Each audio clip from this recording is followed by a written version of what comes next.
Okay, this is the air cleaner removed now.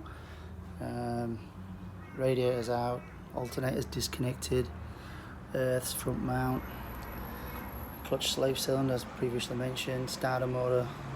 I've actually moved these two horns out of the way here. They're actually bolted onto here, just to give me a bit more clearance between the gearbox without damaging them. The heater hoses are disconnected now, coolant's drained. Single barrel carb on the Australian spec Honda. I'm not sure what make it is. It's a Kailin carb, something like that. Yeah, just bog standard. Choke mechanism here at the top, accelerator at the bottom. Vacuum fuel filter here. I believe this is the solenoid, should be to stop from the fuel solenoid.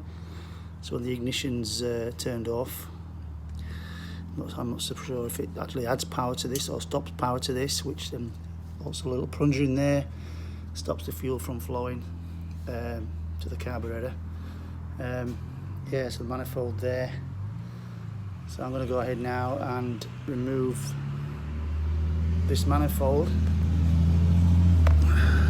Somewhere down there's going to be a front pipe, flexi on it, I believe.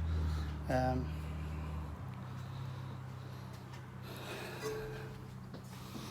I don't know if you can see that, just down there. No cat on these vehicles.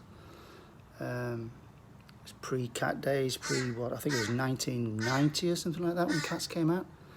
And this being a 78, obviously the emission laws in 1978 were a lot, sort of say, not as strict as they are now. Hence why Honda and many other manufacturers didn't need to implement a cat converter on their exhaust systems. Yeah, it's in quite good nick, this car, to be honest. I'm going to keep the shell. There's no rust or rot anywhere. Yeah, okay.